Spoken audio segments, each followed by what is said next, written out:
നമസ്കാരം. വിവാഹത്തിന് ശേഷം ഓരോ ദിവസവും ആഘോഷമാക്കുകയാണ് ദിയ. ഇക്കഴിഞ്ഞ സെപ്റ്റംബറിൽ ആറിന് ദിയയുടെയും അശ്വിൻ്റെയും വിവാഹം.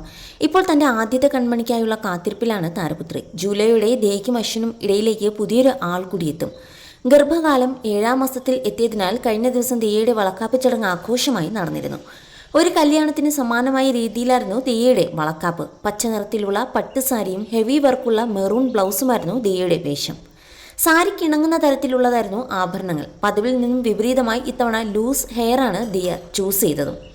ഓഫ് വൈറ്റ് നിറത്തിലുള്ള കുർത്തയും പൈജാമയായിരുന്നു അശ്വിൻ്റെ വേഷം. ഇരുവരുടെയും വിവാഹ വസ്ത്രങ്ങൾ ഡിസൈൻ ചെയ്ത എംബ്ലോഫ് തന്നെയാണ് വളക്കാപ്പ് ചടങ്ങിനുള്ള വസ്ത്രങ്ങൾ ഡിസൈൻ ചെയ്തതും. രാജകീയമായ രീതിയിൽ അതീവ ഗംഭീരമായിരുന്നു ദിയയുടെ വളക്കാപ്പ് എന്നത് താരപുത്രി പങ്കിട്ട വീഡിയോയിൽ നിന്ന് തന്നെ വ്യക്തമാണ്. ഗ്രാൻഡ് വളക്കാപ്പ് എന്ന ക്യാപ്ഷൻ നൽകിയാണ് ദിയ വീഡിയോ പങ്കുവച്ചത്. ഇരുവരുടെയും കുടുംബാംഗങ്ങളും ബന്ധുക്കളും സുഹൃത്തുക്കളും എല്ലാം ചേർന്ന് ഒരു കൊച്ചു കല്യാണത്തിനുള്ള ആളുകൾ വളക്കാപ്പിന് എത്തിയിരുന്നു.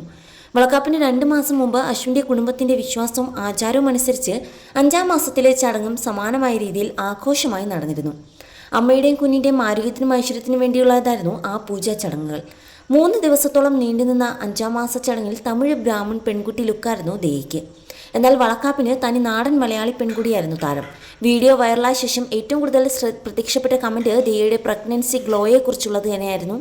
ഗർഭിണിയായ ശേഷം ദിയ കൂടുതൽ സുന്ദരിയായി എന്നാണ് ഏറെയും കമൻറ്റുകളും. വിവാഹത്തിന് ഒരുങ്ങിയതിനേക്കാൾ ഭംഗി വളക്കാപ്പിന് ഒരുങ്ങിയപ്പോൾ ദിയയ്ക്ക് വന്നുവെന്നും കമൻറ്റുകളുണ്ട്. വിവാഹത്തിന് നോർത്ത് ഇന്ത്യൻ സ്റ്റൈലായിരുന്നു ദിയ അനുകരിച്ചത്. മാത്രമല്ല അധികം മേക്കപ്പോ ആഭരണങ്ങളോ ഉണ്ടായിരുന്നില്ല.